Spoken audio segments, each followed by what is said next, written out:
Speed limit లేనిది ఒక మా ప్రైవేట్ కార్లకి లేదు. అంత మాత్రాన వాళ్ళు ఏదో స్పీడ్లో వెళ్ళాలని కాదు. రోడ్డు పైన మనని మ్యాండేట్ చేస్తున్నటువంటి ఈ సిగ్నల్స్ ఉంటాయి, సైన్స్ ఉంటాయి. ఈ రోడ్ సైన్స్ అనేటటువంటిది రోడ్ లాంగ్వేజ్. సో వీటిని అక్కడ మనకు 50 అని రాసి ఉంటే మనం 50 కిలోమీటర్ల స్పీడ్ మాత్రమే వెళ్ళాలి. అలా మనని రెస్ట్రిక్ట్ చేస్తుంటుంది. ఎప్పుడైతే మనం స్పీడ్ ఎక్కువగా వెళ్తామో మన స్టాపింగ్ డిస్టెన్స్ అంతగా పెరుగుతుంది. అప్పుడు ప్రమాదం జరగడానికి ఆస్కారం ఉంటుంది. రెండవది టన్నెల్ వ్యూ అవుతుంది. టన్నెల్ వ్యూ అంటే ఏంటిది? మనము స్లోగా వెళ్తే మంచిగా తీరిగ్గా ఇట్లా మొత్తం 180 డిగ్రీస్ చూస్తూ ఉంటాం. స్పీడ్ వెళ్తుంటే ఏమైతే ఎంత స్పీడ్ పోతుంటే అంత టెన్షన్ అవుతుంటుంది, చూపు తగ్గిపోతుంటుంది, చుట్టూ చూసేంత తీరిక ఉండదు.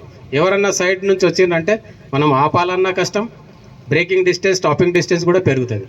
ఎందుకంటే మనం ఆలోచించే సమయం ఉంటుంది, బ్రేక్ చేసే సమయము, స్టాపింగ్ డిస్టెన్స్, ఈ మూడు కలవాలి. దాన్నే పర్సెప్షన్ రియాక్షన్ టైం అని అంటారు. ఒక ఆరోగ్యవంతమైన మనిషికి 0.9 సెకండ్స్లో అతను రియాక్ట్ అవుతాడు. అంటే ఒక అబ్స్ట్రక్షన్ వచ్చింది, ఆగాలి. పర్సెప్షన్ అంటే చూడడం, రియాక్షన్ అంటే చూసిన దానికి రియాక్ట్ అవ్వడం. సో స్పీడ్ ఎక్కువగా ఉంటే మనం రియాక్ట్ తొందరగా కాలేం. స్కిల్స్ అని మనం చూస్తుంటాం, వింటుంటాం. డ్రంక్ అండ్ కండిషన్ ఒకటి, సెల్ ఫోన్ డ్రైవింగ్, అదే డిస్ట్రాక్టెడ్ డ్రైవింగ్. రెండవది మనం కార్లలో వెళ్తుంటే, 4 వీలర్లో వెళ్తుంటే ఏం చేయాలి? కార్లో వెళ్తే ఏం చేయాలి? సెల్ ఫోన్ బంద్ చేయాలి. తర్వాత సేఫ్టీ మెజర్ ఏం తీసుకోవాలి? సీట్ బెల్ట్ ధరించాలి. 2 వీలర్ వెళ్తే ఏం చేయాలి? హెల్మెట్ ధరించాలి. కార్లో వెళ్తే సీట్ బెల్ట్ ధరించాలి, 2 వీలర్ మీద వెళ్తే హెల్మెట్ ధరించాలి. ఇది ధరించకనే పెద్ద పెద్ద సెలబ్రిటీల పిల్లలు చనిపోయారు. మొహమ్మద్ అజరుద్దీన్ గారి అబ్బాయి చనిపోయాడు, కోట శ్రీనివాసరావు గారి అబ్బాయి చనిపోయాడు, బాబు మోహన్ గారి అబ్బాయి చనిపోయాడు. కానీ హెల్మెట్ పెట్టుకొని బతికిన వాళ్ళు ఉన్నారు. రీసెంట్గా సినిమా హీరో, పెద్ద యాక్సిడెంట్ అది. హెల్మెట్ రోడ్ మీద నుంచి మరడం వల్ల, డిస్ట్రాక్టెడ్ డ్రైవింగ్ వల్ల, ఆ బండి వెళ్ళి డివైడర్ కొట్టడం వల్ల, ఆ టైంలో సీట్ బెల్ట్ లేకపోవడం వల్ల 150 ఫీట్ దూరం విసిరివేయబడ్డాడు. విసిరివేయబడి చనిపోయాడు. ఏం జరుగుతుంది అక్కడ? బండి ఒక 100 కిలోమీటర్ స్పీడ్లో ఉంది అని అనుకుంటే ఇంపాక్ట్ జరిగితే అది 0కి వచ్చేస్తుంది. కానీ మన బాడీ 100 కిలోమీటర్ స్పీడ్లో ట్రావెల్ అవుతుంది. సీట్ బెల్ట్ ఉంటేనేమో మనం కూడా 0కి వస్తాం, లేదంటే ఇలాంటి ప్రమాదం జరుగుతుంది. So these are the major contributors. కాబట్టి వీటి మీద మనము దృష్టి సారించాలి. పోయినసారి ఒక 4-5 ఏళ్ల కింద మనకి ఒక పెద్ద పాండమిక్ వచ్చింది. ఏంటది? Covid, corona. అప్పుడు మనకి ప్రభుత్వం నుంచి కొన్ని సూచనలు అందినాయి. ఏం చేసినాము అప్పుడు? మనము మాస్కులు ధరించినాము, చేతులు కడిగినాము, తాళాలు వేసుకొని ఇల్లు ఉండమంటే ఉన్నాం, ఇంటికి బయటకు వెళ్తే వీపులు విమానం మొత్తం మోగినాయి. సో ఇట్లా మనం అన్ని జాగ్రత్తలు తీసుకొని ఈ రోజుకి కరోనా వల్ల, కోవిడ్ వల్ల ఎవరైనా చనిపోతున్నారని వింటున్నామా? వింటలేం. సో దాని అర్థం మనము భద్రతా సూత్రాలని పాటిస్తే సక్సెస్ అయ్యే అవకాశం ఉన్నది. సో మనం ఎప్పుడైతే ఇందాక చెప్పుకున్నటువంటి హెల్మెట్ ధరించడం అనేది ఒక చిన్న కారణం వల్ల 80 మంది బ్రతికే అవకాశం ఉంటుంది 2 వీలర్ డేస్లో. అలాగే సీట్ బెల్ట్ పెట్టుకోవడం వల్ల కూడా, ఇంతవరకు సీట్ బెల్ట్ పెట్టుకున్న కార్లోంచి, ఆ సీట్లోంచి ఒక డెత్ బాడీని కూడా తీయలేదు. So that is how important it is. కాబట్టి ఈ విషయాలన్నీ మీరు జ్ఞప్తిలో ఉంచుకోవాలి. రెండవ విషయము, అన్ని జాగ్రత్తలు తీసుకున్న అనుకోని సందర్భాల్లో ప్రమాదం జరిగింది అనుకుందాం. అప్పుడు మనం ఏం చేయాలి? సో మన చేతిలో ప్రమాదం జరిగితే మనము అక్కడ పడి ఉన్న గాయపడిన వ్యక్తిని కాపాడే ప్రయత్నం చేయాలి, అతనికి వైద్య సాయం అందించాలి.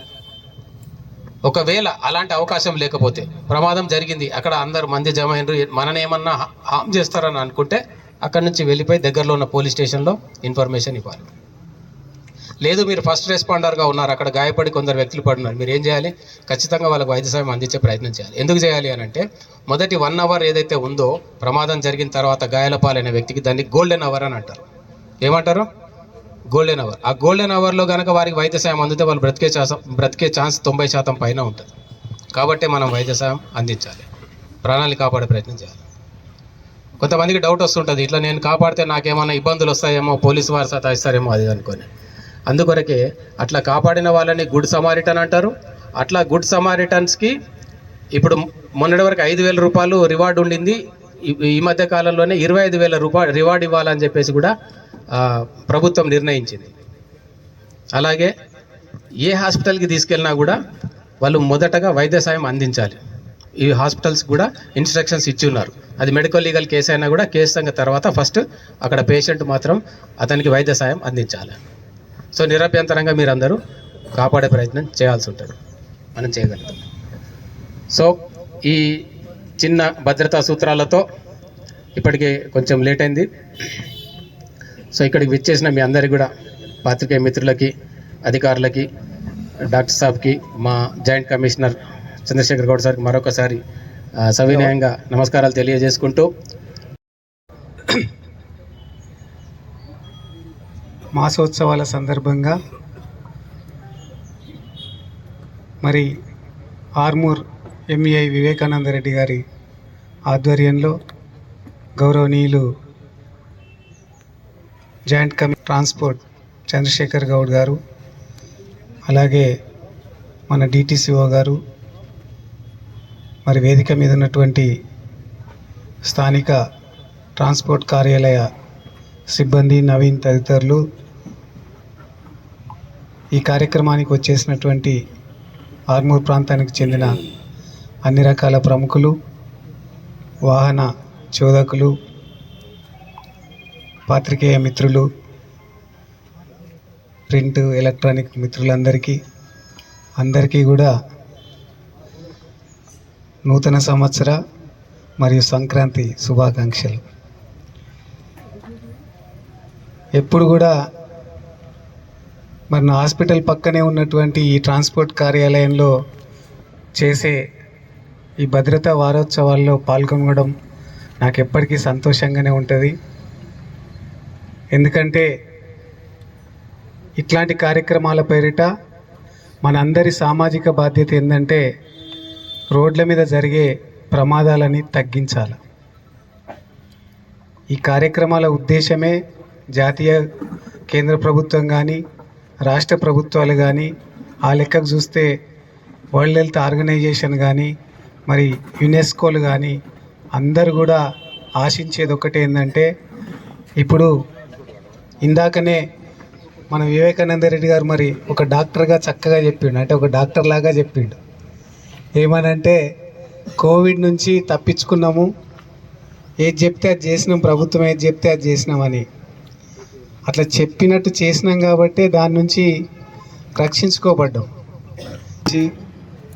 షుగర్ నుంచి, బీపీ నుంచి, ఇంకా వాటితో పాటుగా రోడ్డు ప్రమాదాల నుంచి తప్పించుకోలేము. ఎందుకంటే ఇందులో నిరోధించగలిగే శాతం కొంత అయితే మన చేతిలో లేని విషయాలు చాలా ఉంటాయి. ఇందాక సార్ చెప్పినట్టుగా మనం నిరోధించుకోగలిగే అవకాశాలు ఏంటి? ర్యాష్ డ్రైవింగ్ చేయొద్దు, మరి రోడ్డు నియమాలు, ట్రాఫిక్ నియమాలు పాటించాలి, సిగ్నల్స్ పాటించాలి, మందు తాగి నడపొద్దు, సిగరెట్ తాగకుండా నడపొద్దు, సెల్ ఫోన్ చేసుకుంటా మాట్లాడకుండా నడిపియద్దు. ఇవన్నీ మన చేతిలో ఉన్న అంశాలు. మనం కొంచెం ప్రివెంట్ చేసుకోగలుగుతాం, ప్రివెంటివ్ మెజర్స్ తీసుకుంటాం, హెల్మెట్ పెట్టుకుంటాం, బెల్ట్ పెట్టుకుంటాం. ఇన్ని చేసినా కూడా పోతుంటే బండి స్పీడ్లో ఉండగా కొంచెం స్పీడ్లో ఉంటే టైర్ పంక్చర్ అయితే పక్కన స్పీడ్ బ్రేకర్ను, డివైడర్ను కొట్టుకుంటే మన పరిస్థితి ఏంది? ఎదురుగా వచ్చే వెహికల్ని కొట్టుకుంటే మన పరిస్థితి ఏంది? ఇది వాహన కారణాలు కొన్ని ఉంటాయి. మన చేతిలో ఉన్న కారణాలను మనం నిరోధించుకోగలుగుతాం.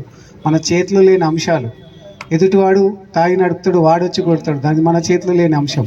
ఇట్లాంటి మన చేతిలో లేని అంశాలను మనం నిరోధించలేము.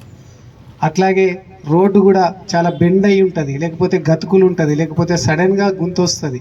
ఇవన్నీ మన చేతిలో లేని విషయాలు. ఇక్కడ అందరూ సామాజిక బాధ్యత తీసుకొని, అటు ప్రభుత్వము, ఇటు అధికారులు, ఇటు ప్రజలు, సామాన్య ప్రజలు, ఇటు మరి అన్ని రకాల స్వచ్ఛంద సంస్థలు, పాత్రికా మిత్రులు అందరూ కూడా మరి అందరి సహకారం ఉంటేనే, ప్రతి ఒక్క సిటిజన్ యొక్క మరి ఇన్వాల్వ్మెంట్ ఉంటేనే ప్రమాదాలను నిరోధించగలుగుతాం. కాబట్టి అట్లాంటి ప్రమాదాలను నిరోధించడానికి సార్ ఇందాక చెప్పిండు, అక్కడ ఫస్ట్ ఎయిడ్ చేసిన వాడికి 5,000 బదులు 25,000. అట్లా కాదు, అసలు ప్రపోజల్ పెట్టినా కాకుండా మరి నేను నా జీవితంలో నేను ఒక్క ప్రమాదం కూడా చెయ్యను, ప్రమాద బారిన పడను, నేను ఈ రోడ్కు ఒక హీరోని అవుతానని చెప్పి వాగ్దానం తీసుకున్నప్పుడే మనం ప్రమాదాలను నిరోధించగలిగాం. అట్లా సెకండ్స్కి ఒక పర్సన్ చనిపోతున్నాడు రోడ్డు ప్రమాదాల బారి. ఇట్లాంటి పరిస్థితులలో మరి ఆ ప్రమాదాల బారిన వాడిలలో మరి మన దేశంలో తమిళనాడు, మధ్యప్రదేశ్, కర్ణాటకనో, కేరళలో చాలా ముందు స్థాయిలో ఉన్నాయి. వాళ్ళ దగ్గర ఎక్కువ ప్రమాదాలు ఉన్నాయి. మహారాష్ట్రలో, తెలంగాణలో మరి ఇట్లాంటి అధికారులు, అన్ని రకాల అధికారులు, అటు పోలీస్ వ్యవస్థ, ఇటు సామాజిక బాధ్యతగా వ్యక్తుల వ్యవస్థతో మనం కొంచెం వెనుకబడి ఉన్నాం. కానీ ఆ వెనుకబాటుతనమే మనకు మంచి శ్రీరామ రక్ష. మనం రోడ్డు ప్రమాదాలు తక్కువగా ఉన్నాయి మన దగ్గర. మరి నాకు గతంలో అయితే ఇప్పుడు ఒక కేసు వచ్చింది వస్తుంటే, గతంలో అయితే రోజుకు 4 కేసులు వస్తుండే. కరోనా వచ్చిన కాడి నుంచి కరోనా పేరేందో తెలియదు కానీ కరోనా ద్వారా మనుషులలో ఆరోగ్య అవగాహన పెరిగింది. మనుషులలో ఆరోగ్యం పట్ల, తమ ఆరోగ్యాన్ని తాము రక్షించుకునే విషయాల పట్ల వాళ్ళు కొంచెం ఎక్కువ చాకచక్యంగా, వివేకంగా ప్రవర్తిస్తున్నారు. ఇన్సూరెన్సులు తీసుకుంటున్నారు. తాగి నడిపితే ఇందాక ఇక్కడ మా రాజేశ్వర్ గౌడో లేకపోతే మా చారో సీనియర్ విలేకరులు ఇక్కడ ఉన్నారు, వాళ్ళకు తెలుసు. ఇక్కడ ప్రీమియర్ బార్ అని ఉంటుండే ఆర్మూర్లో. పొద్దున్న లేసి ఇంటికాడ పని ఉన్నదని చెప్పి ఊర్లలోకి వెళ్ళి బండి మీద వచ్చిన ఒక రైతో లేకపోతే ఒక యువకుడో ఇక్కడ చిన్నగా ఆఫీస్లో పని వంక చెప్పుకొని సాయంత్రం పోతుంటే ఇక్కడ ప్రీమియర్ బార్లో కూర్చొని 4 బీర్లు తాగితే మళ్ళీ కొంచెం సేపటికి ముందుకు పోగానే టక్కరై దెబ్బ తాకి హాస్పిటల్కి రావాలి. ఇది పరిస్థితి. ఇప్పుడు ఆ పరిస్థితులు తగ్గుతున్నాయి. ఇక నిన్న మొన్ననే చూసినాం, అక్కడ చిట్టపూర్ దగ్గర మనిషి 2 ముక్కలైండు, ఇంకొక జాగాలో ఇంకో ప్రమాదమైంది. పెరుగుతున్నాయి. కొత్త సంవత్సరం వచ్చినా, తాగి తందనాలాడినా, దీపావళి వచ్చినా, వినాయక నిమజ్జనం వచ్చిన పండగల పేరుతోటి యాక్సిడెంట్లు ఎక్కువవుతున్నాయి. వాటిని నిరోధించుకుందాం, వాటిని ఆపుకుందాం. ఇవన్నీ ఒక ఎత్తు అయితే మరి ఎన్ని జాగ్రత్తలు తీసుకున్నా మన చేతిలో లేకుండా జరిగేదే ప్రమాదం. దాని పేరే యాక్సిడెంట్. యాక్సిడెంట్ అంటేనే అనుకోకుండా జరిగేది. అట్లా జరిగినప్పుడు మరి ఇందాక సారు నేను చెప్పిన కదా, సారు ఎంబీఐకి తక్కువ డాక్టర్కి ఎక్కువ అన్నట్టుగా గోల్డెన్ అవర్లో ఏం చేయాలో కూడా చెప్పిండు. ఆ గోల్డెన్ అవర్లో ప్లాటినం 10 మినిట్స్ కూడా ఉంటాయి. అదొక ముఖ్య విషయం. అంటే యాక్సిడెంట్ అయిన వెంటనే అక్కడ ఉన్నవారి యొక్క సామాజిక కర్తవ్యం ఏంటంటే right, you to do right thing. ఆ పర్సన్ని, దెబ్బ తాకిన మనిషిని రైట్ టైంలో రైట్ హాస్పిటల్కి తీసుకెళ్ళి రైట్ ట్రీట్మెంట్ అందేటట్టు చేయడమే మన బాధ్యత. ఎవ్రీథింగ్ రైట్ చేయాలి. ఎందుకంటే ఆ దెబ్బ తాకినప్పుడు డెఫినెట్గా డెత్ అయ్యే కేసులు కొన్ని ఉంటాయి. బ్రెయిన్ ఇంజరీ అయ్యి, బ్రెయిన్లో బ్లీడింగ్ అయ్యి, కడుపులో విపరీతంగా రక్తస్రావం అయ్యి, ఛాతీలో బొక్కలు ఇరిగి, గుండె దగ్గర రక్తస్రావం అయ్యి, లేకుంటే ఏ రకమైన ట్రీట్మెంట్కు కూడా దక్కలేని కేసులు చాలా ఫ్యాటల్ ఇంజరీస్ అంటాం వాటిని. అట్లా డెత్ అయ్యేవి కొన్ని అయితే, చిన్న దెబ్బ ఉండి ఆ దెబ్బ ద్వారా మనిషి షాక్లోకి పోయి భయపడి అక్కడికక్కడ షాక్లు అంటే ఐబద్ తిన్నాం అంటాం. ఐబద్ తిని గుండె ఆగిపోయేటోడు కొందరు ఉంటారు. మరి అప్పుడే అన్నం తిని బయటకు పోతే ఆ దెబ్బకు తగిలి ఏకదం బయటకు వాంతికి వచ్చినట్టు తిన్నది బయటకు వస్తే ఆ బయటకు వచ్చిన అన్నమో, మాంసం ముక్కనో, లేకపోతే కూరగాయ ముక్కనో గొంతులో తట్టుకొని శ్వాస అడగ చనిపోయేటోళ్ళు కొందరు ఉంటారు. అక్కడ మనం చేయాల్సింది ఏంది?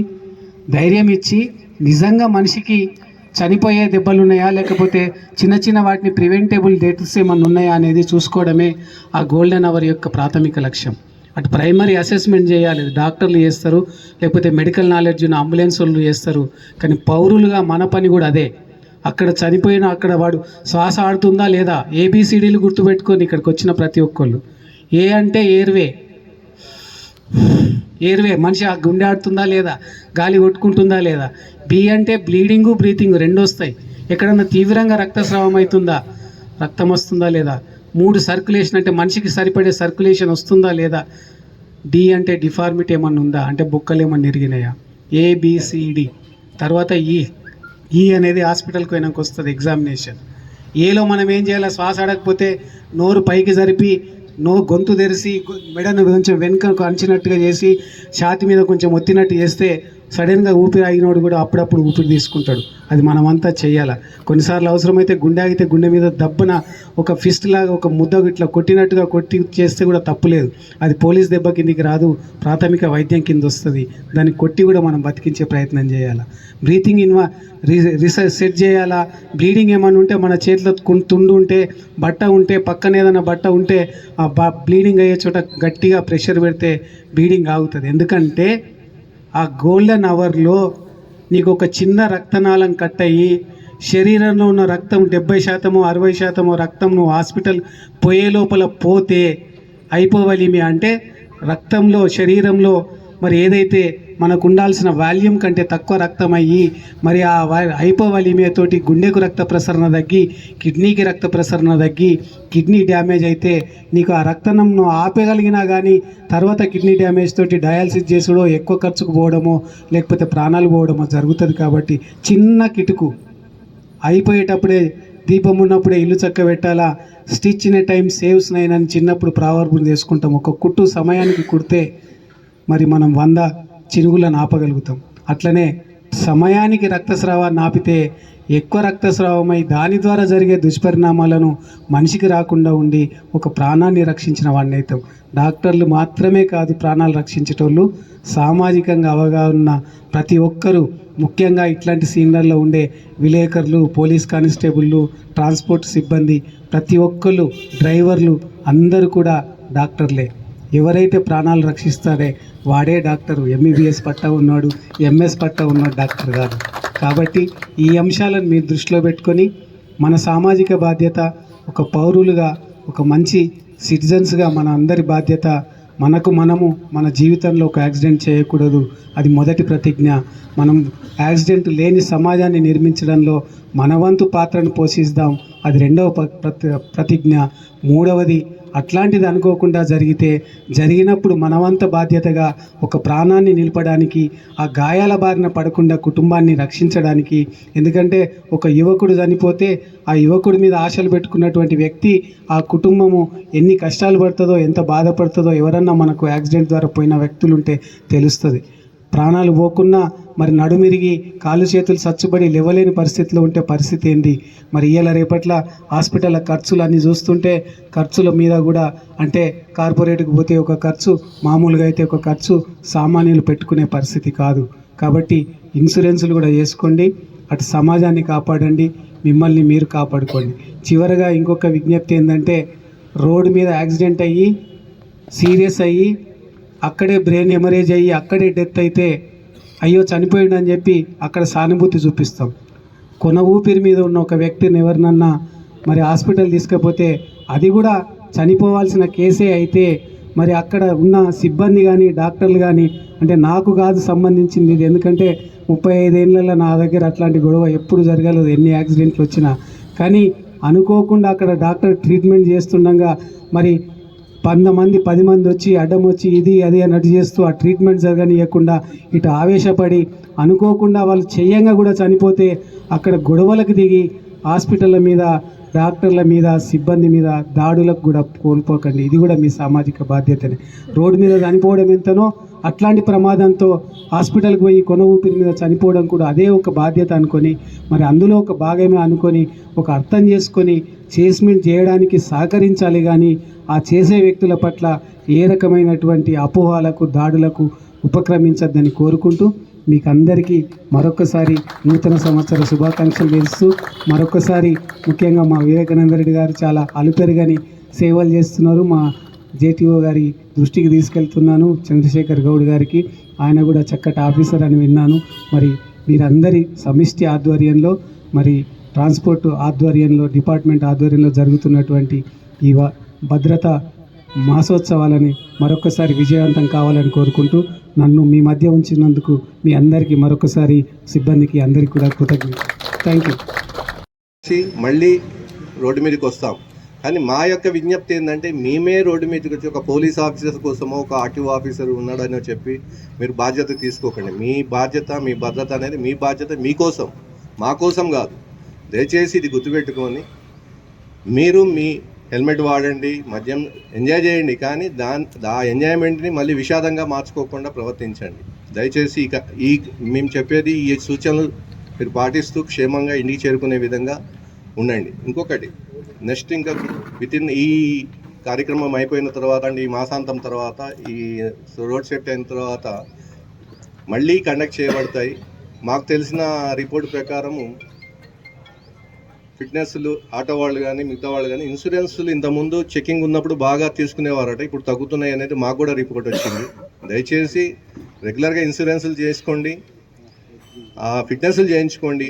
మేము ఆటో వరకు కూడా మేము చెప్తున్నది ఇది ఒక విజ్ఞప్తిగా తీసుకోండి. మళ్ళీ చెకింగ్లో చేసినప్పుడు దొరికి ఒక ఇన్సూరెన్స్తో పోదు. ఏదైనా ఇష్యూ ఉంటే అది పెద్ద కేసు కూడా కావచ్చు, 10,000 20,000 కేసు కూడా కావచ్చు. మళ్ళీ మేము ఎన్ఫోర్స్మెంట్లోకి రావడం జరుగుతుంది. కాబట్టి ఇది మాకు ఒక రిపోర్టు. అందరు కూడా ఇన్సూరెన్స్ తీసుకోండి, ఫిట్నెస్ చేయించుకోండి, హ్యాపీగా వెహికల్ తిప్పుకోండి. ఇంకొక చిన్న ఇష్యూ ఏంటంటే హిట్ అండ్ రన్ కేసుల కింద కొన్ని ఇప్పుడు ఒక 2 lakhs దాకా గవర్నమెంట్ ఇష్యూ చేస్తుంది.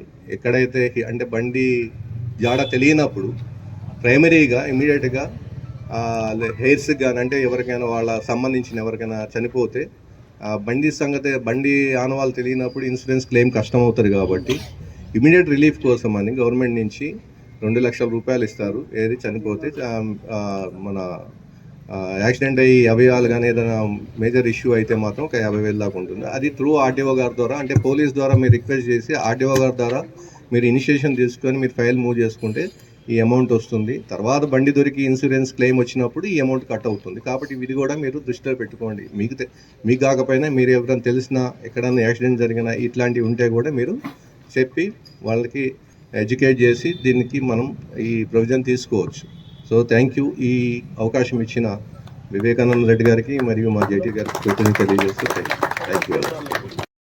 ప్రముఖ డాక్టర్ మధుశేఖర్ గారికి, రాహుల్ కుమార్ గారు, మా నిజామాబాద్ అడ్మినిస్ట్రేటివ్ ఆఫీసర్ ప్రహ్లాద్ గారు, ఏఎంవైస్, ఇక్కడికి విచ్చేసినటువంటి వాహనదారులు, ఇతర వివిధ వాహనాల డ్రైవర్లందరికీ, ముఖ్యంగా ప్రింట్ మీడియా, ఎలక్ట్రానిక్ మీడియా ప్రతినిధులకు, అతి తక్కువ షార్ట్ నోటీసులోనే ఇక్కడికి ఈ కార్యక్రమాన్ని కవరేజ్ కోసం వచ్చినటువంటి వాళ్ళందరికీ పేరు పేరున నా హృదయపూర్వక నమస్కారాలు.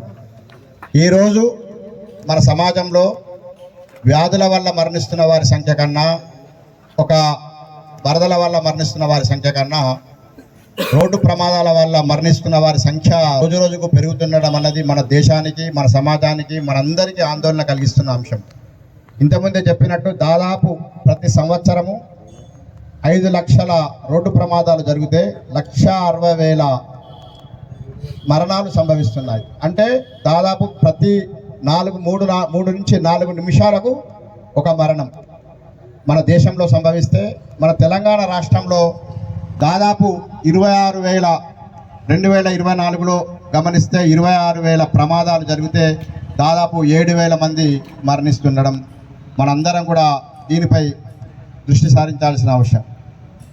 అంతేకాకుండా యువత, ముఖ్యంగా 18 సంవత్సరాల నుంచి 30 సంవత్సరాల లోపు ఉన్నటువంటి యువత ఈ రోడ్డు ప్రమాదాల వల్ల మరణిస్తున్నారని కూడా మనం అందరం ఆలోచించాల్సినటువంటి విషయం.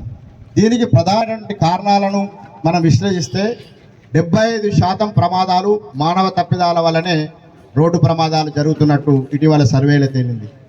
అంటే వాహనాన్ని నడిపే డ్రైవరు తప్పిదాల వల్ల 75% ప్రమాదాలు జరిగితే 25% ప్రమాదాలు వాహన కండిషన్ బాగలేకపోవడం వల్ల, రోడ్డు కండిషన్ బాగలేకపోవడం వల్ల, వాతావరణం బాగలేకపోవడం వల్ల జరిగే ప్రమాదాలు 20 నుంచి 25% ఉన్నాయి. అంటే దాదాపు 75 నుంచి 80% మన వల్లనే, అంటే డ్రైవర్ తప్పిదాల వల్లనే జరుగుతున్నాయి. మరి ఈ ప్రమాదాల గల కారణాలను విశ్లేషిస్తే పరిమితికి మించిన వేగంతో మనం చూస్తుంటాం, ఓవర్ స్పీడ్తోనే మ్యాక్సిమం ప్రమాదాలన్నీ కూడా ఓవర్ స్పీడ్తోనే మనకు రోడ్డు ప్రమాదాలు జరుగుతాయి.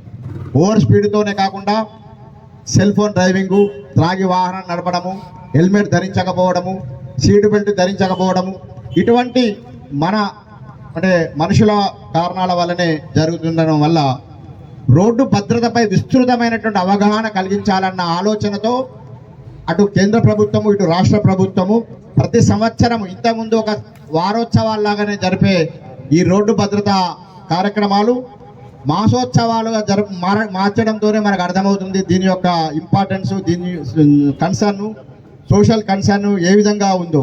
కాబట్టి నేను ఈ సందర్భంగా తెలియజేసేది ఏంటంటే, మనమందరం కూడా 3 E's action plan, 4 E's action plan. ఒకటి ఎడ్యుకేషన్, ఒక ఈ ఎడ్యుకేషన్, రెండవ ఈ ఎన్ఫోర్స్మెంట్, మూడవ ఈ ఇంజనీరింగ్, నాలుగవ ఈ ఎమర్జెన్సీ కేర్. ఈ 4 ఈ యాక్షన్ ప్లాన్లతోని రాష్ట్ర ప్రభుత్వం రవాణా శాఖ ముందుకెళ్తుంది. దానిలో భాగంగా ఎడ్యుకేషన్ లో కావచ్చు, ప్రతి చౌరస్తాలో కూడా దీనిపై ఒక రోడ్ సేఫ్టీపై అవగాహన ఉంటే ఏ కొద్ది మంది మారినా మన యొక్క ఇది సక్సెస్ అవుతుంది. అయితే ఇట్లా టెంట్ వేసి కూర్చుండి మీటింగ్ పెట్టి ఎడ్యుకేషన్ చేస్తే మన సమాజంలో మన పౌరుల్లో మార్పు రాదు. ఖచ్చితంగా ఎన్ఫోర్స్మెంట్ జరగాలి. పనిష్మెంట్లు, తనిఖీలు, భారీ జరిమానాలు. హెల్మెట్ ధరించకపోతే 500 నుంచి 5,000 వరకు జరిమానా. సీటు బెల్ట్ ధరించకపోతే 1000 నుంచి 5,000 వరకు జరిమానా. ట్రిపుల్ రైడింగ్ అయితే 1000 నుంచి 5,000 వరకు జరిమానా. ఇటువంటి ఎన్ఫోర్స్మెంట్, విస్తృతమైనటువంటి తనిఖీలు అన్నది మా కార్యాచరణలోని రెండవ అంశం. విస్తృతమైన తనిఖీలు. అంతేకాకుండా అయితే ఇంజనీరింగ్ అంటే వివిధ శాఖల సమన్వయము. ఇప్పటికే రాష్ట్రంలోని వివిధ జిల్లాల్లో కూడా జిల్లా రోడ్ సేఫ్టీ కమిటీ అన్నది ఒకటి ఉంది. గౌరవ చైర్మన్ గారి అధ్యక్షతన ప్రతి జిల్లాలో కూడా అన్ని అటు transport, police, national highways, Panchayati Raj, R&B, medical and health అన్ని శాఖలకు సంబంధించి ఎక్సైజ్ డిపార్ట్మెంట్ అన్ని శాఖలతో ఒక రోడ్ సేఫ్టీ కమిటీ ఉంది. సమన్వయం. ఇంజనీరింగ్ అంటే వివిధ శాఖల సమన్వయం. ఒక యాక్సిడెంట్ జరిగిన వెంటనే ఆ యాక్సిడెంట్ జరిగిన కారణాలను విశ్లేషించి అది ఎవరి పరిధిలోకి వస్తుంది, నేషనల్ హైవే పరిధిలోకి వస్తుందా, R&B పరిధిలోకి వస్తుందా, దానికి బ్లాక్ స్పాట్స్ను కూడా ప్రతి జిల్లాలో కూడా బ్లాక్ స్పాట్స్ను గుర్తించి, బ్లాక్ స్పాట్స్ అంటే ఎక్కువ తరచుగా ప్రమాదాలు జరుగుతున్నటువంటి ప్రాంతాలు, అటువంటి బ్లాక్ స్పాట్ ఉంటుంది. 4వది ఎమర్జెన్సీ కేర్. ఇక్కడ మనం చాలా మందిని కూడా ఇంతకుముందే ప్రస్తావించారు. చాలా మంది కూడా ఈ రోడ్డు భద్రత తర్వాత యాక్సిడెంట్ జరిగిన వెంటనే ఏ విధంగా స్పందించాలి, ముఖ్యంగా నేషనల్ హైవేలపై రోడ్డు ప్రమాదాలు జరిగితే ఇమ్మీడియట్గా చూసినటువంటి వ్యక్తులు, ఆ ప్రజలు ఏ విధంగా స్పందించాలి. చాలా మందికి మాకేమవుతుంది, మాకేదో అవుతుంది, తరచూ పోలీస్ స్టేషన్కి వెళ్ళాల్సి వస్తుందనో, కేసులలో ఇరుక్కోవాల్సి వస్తుందనో భయాలు ఉంటాయి. కానీ నిండు ప్రాణం పోతుంది చూస్తూ. ఇంతకుముందే చెప్పారు గోల్డెన్ అవర్ అని. గోల్డెన్ అవర్ అంటే ఒక ప్రమాదం జరిగిన వెంటనే 1 గంట లోపల ఆ బాధితుడిని ఆసుపత్రికి తరలిస్తే దాదాపు 60 to 70% మరణాలను నివారించవచ్చని సర్వేలో తేలింది. ఇటీవలనే కేంద్ర ప్రభుత్వము cashless treatment for road accidents victims అని ఇప్పటికే 6 రాష్ట్రాల్లో పైలట్ ప్రాజెక్టుగా ఉన్నటువంటి ఈ స్కీమ్ను ఈ మార్చి నుంచి మొన్ననే ఢిల్లీలో అన్ని రాష్ట్రాల ముఖ్యమంత్రుల యొక్క అన్ని రాష్ట్రాల రవాణా శాఖ మంత్రుల సదస్సు జరిగింది. దాంట్లో కేంద్ర ఉపరితల రవాణా శాఖ మంత్రి గడ్కరీ గారు ప్రకటించారు. మోస్ట్లీ మార్చి నుంచి అంటే cashless treatment for road accident victims అంటే ఇమ్మీడియట్గా యాక్సిడెంట్ జరిగిన వెంటనే 1,50,000 వరకు వారికి వారం రోజులు, యాక్సిడెంట్ జరిగిన నుంచి వారం రోజుల వరకు గరిష్ట పరిమితి 1,50,000 వరకు వారికి. ఎందుకంటే చాలా ప్రమాదాలు, చాలా మరణాలు కూడా ఇమ్మీడియట్గా వైద్యం అందుకోక మరణాలు సంభవిస్తున్నాయి. కాబట్టి ఆ ఎంపానల్డ్ ఏవైతే హాస్పిటల్స్ ఉన్నాయో హాస్పిటల్లోకి వెళ్తే ఖచ్చితంగా ఫస్ట్ ఎయిడ్, ఆ యొక్క ట్రీట్మెంట్ అనేది అందితే ఖచ్చితంగా వారికి ఆ బ్రీతింగ్ పీరియడ్ దొరుకుతుంది. వారికి తర్వాత రావాల్సినటువంటి అన్ని రకాల ఫైనాన్షియల్ సపోర్ట్ ఉంటుంది. కానీ ఇమ్మీడియట్గా ఉండాల్సిన ఫైనాన్షియల్ సపోర్ట్ కోసం cashless treatment for road accident victims 1,50,000 వరకు వారం రోజుల వరకు చికిత్స 1,50,000 గరిష్ట పరిమితితోని ఇది చేయడం జరుగుతుంది. అంతేకాకుండా ఇంతకుముందే ప్రస్తావించినట్లు గుడ్ సమారిటన్ చాలా మందికి తెలియదు. గుడ్ సమారిటన్ అన్నది ఒక గుడ్ సమారిటన్ స్కీమ్ అనేది ఉంది. ఇంతకుముందే చెప్పినట్లు 5,000 అంటే గరిష్టంగా 25,000 ప్రతి వ్యక్తి. అంటే ప్రమాదానికి లోనైన ఎక్కడ మారుమూలలో ప్రమాదానికి లోనవుతారు, గ్రామాల్లో ప్రమాదాలు లోనైనప్పుడు ఆ యాక్సిడెంట్ ఎవరైతే చూస్తారో వారు హాస్పిటల్కి తీసుకొని వస్తే వారికి 5,000 రూపాయలు కూడా ప్రభుత్వము స్కీమ్ ద్వారా ప్రకటిస్తుంది. ఆ 5,000 గరిష్టంగా ఆ వ్యక్తి సంవత్సరం వరకు 25,000 వరకు పొందవచ్చు.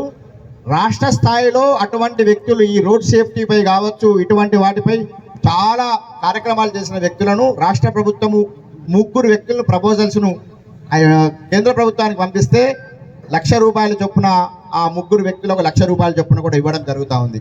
వీటన్నిటిని కూడా విస్తృతమైన అవగాహన చేపట్టాల్సిన బాధ్యత ఖచ్చితంగా ఇటు రవాణా శాఖకు కావచ్చు, అటు మీడియా మిత్రులకు కావచ్చు ఉంది.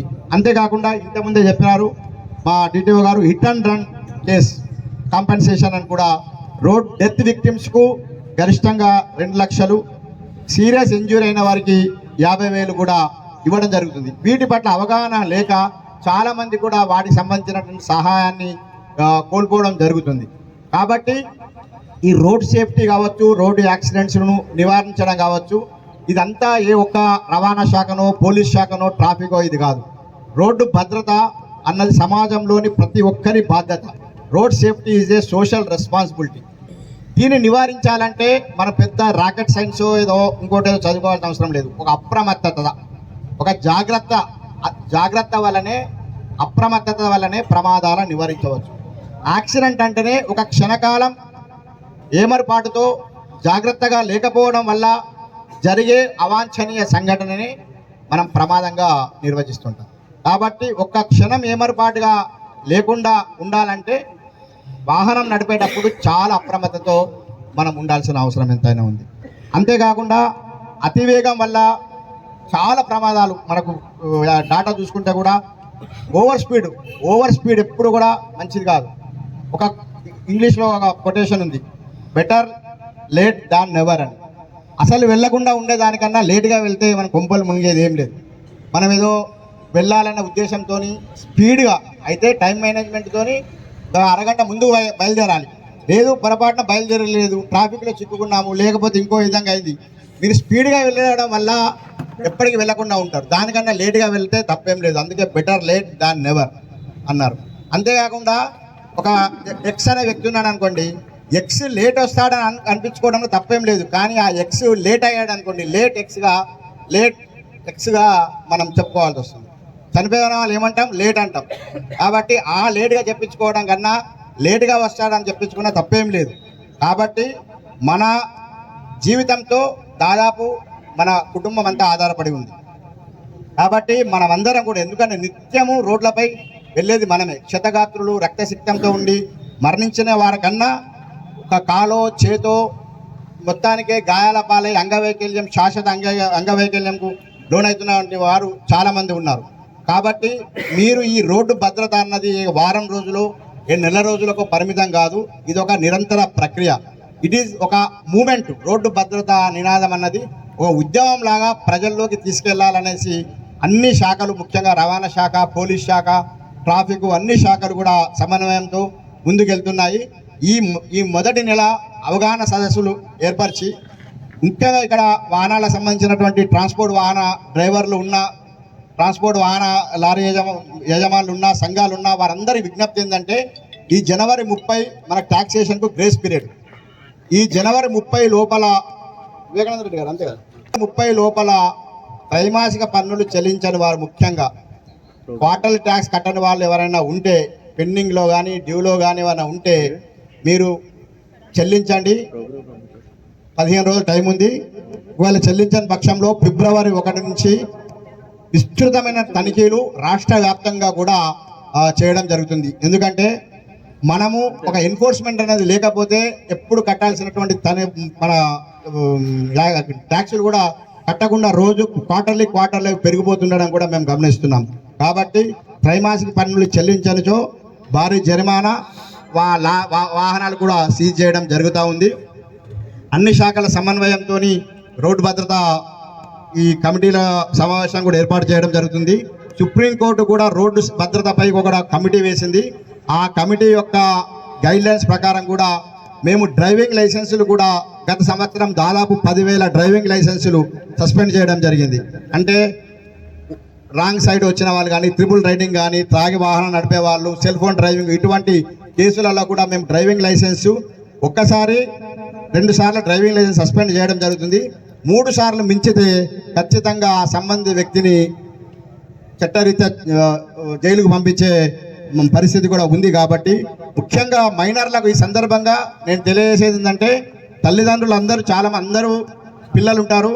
మైనర్లకు ఎట్టి పరిస్థితుల్లో 18 సంవత్సరాలు దాటని పిల్లలకు ఎవ్వరికి కూడా మీరు ఎట్టి పరిస్థితులలో మీరు వాహనాన్ని ఇవ్వకూడదు.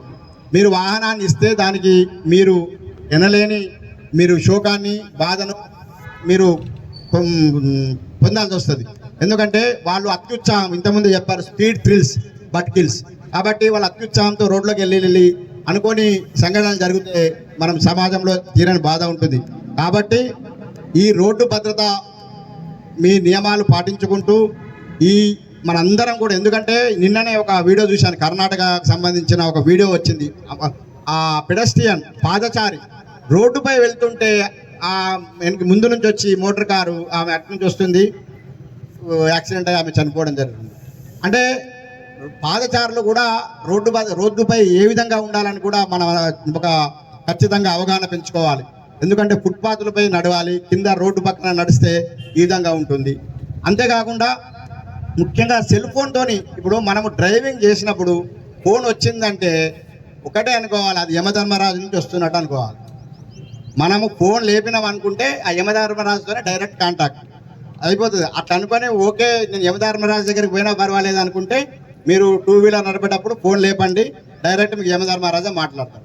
ఎందుకంటే కుంపలు మునిగేది ఏముండదు, అంత యాంగ్జైటీ మనకు అందరికీ ఏంటంటే ఎక్కువ. ఫోన్ లేనప్పుడు మనం వ్యవస్థ నడపలేదా? మరి ఫోన్లు లేకుండా మనము ఆఫీసులలో పనులు చేయలేదా? మన కుటుంబాలకు సంబంధించిన కార్యక్రమాలు జరగలేదా? ఫోను లేకపోతే ఏదో కుంపలు మునిగిపోతుందన్న యాంగ్జైటీని మనం విడనాడాలి. ముఖ్యంగా వాహనాన్ని నడిపించేటప్పుడు మాత్రం ఎట్టి పరిస్థితులలో మీరు ఫోన్ను ఉపయోగించరాదని చెప్పేసి కూడా ఈ సందర్భంగా నేను తెలియజేస్తూ, ఇంతటి మంచి కార్యక్రమాన్ని తక్కువ షార్ట్ నోటీస్లోనే నిర్వహించినటువంటి మన వివేకానంద రెడ్డి గారికి, జిల్లా రవాణా శాఖకు ప్రత్యేకమైనటువంటి కృతజ్ఞతలు తెలియజేసుకుంటూ, ఇప్పుడు ఈ కార్యక్రమం తర్వాత ప్లీజ్ చేద్దాం. ఒక రోడ్డు భద్రతపై ఒక అందరం కూడా ప్లిడ్జ్ చేయాల్సిందిగా నా విజ్ఞప్తి. కాబట్టి thank you very much sir. భారతదేశ పౌరుడిగా మోటారు వాహనాల చట్టంలో పొందుపరచబడిన రోడ్డు నియమ నిబంధనలను పాటిస్తానని, ఇతరులకు తెలియజేస్తానని, తోటి రోడ్డు వినియోగదారులను అనగా హెల్మెట్ లేకుండా బండి నడపనని, సీట్ బెల్ట్ లేకుండా బండి నడపనని, అలాగే రోడ్డుపై ప్రయాణించేటప్పుడు ట్రాఫిక్ నియమాల ఉల్లంఘన చేయకుండా ప్రజలందరూ మన రోడ్లపై సురక్షితంగా ప్రయాణం చేయడానికి సహకరిస్తానని దైవ సాక్షిగా. మాసోత్సవాల్లో భాగంగా ఈరోజు ఆర్మూరు పట్టణంలో రోడ్డు భద్రతపై అవగాహన సదస్సు ఏర్పాటు చేయడం జరిగింది. రోడ్డు భద్రత అన్నది మన అందరి సామాజిక బాధ్యత. మనం ప్రస్తుతము రవాణా శాఖ మంత్రి పొన్నం ప్రభాకర్ గారు, స్పెషల్ చీఫ్ సెక్రటరీ గారు, కమిషనర్ గారు ఆదేశాల మేరకు రాష్ట్ర వ్యాప్తంగా ఈ అవగాహన సదస్సులు నిర్వహించడం జరుగుతుంది. ముఖ్యంగా 70% మరణాలు మానవ తప్పిదాల వల్లనే జరుగుతున్నాయి. అధిక శాతం యువత చనిపోతున్నారు. కాబట్టి విస్తృతంగా రాష్ట్రంలో ఉన్నటువంటి ప్రతి గ్రామాల నుంచి జిల్లా కేంద్రాల్లో కూడా ఈ రోడ్డు భద్రతపై అవగాహన సదస్సులే కాకుండా విస్తృతమైనటువంటి ఎన్ఫోర్స్మెంట్ కార్యక్రమాల ద్వారా కూడా రోడ్డు ప్రమాదాలు నివారించడానికి తెలంగాణ రవాణా శాఖ ఒక కార్యాచరణ చేపట్టింది. దానిలో భాగంగా ఇది రహదారి భద్రతా కార్యక్రమాలు ఒక నిరంతరం కూడా కొనసాగుతాయని చెప్పి తెలియజేస్తా ఉన్నాం.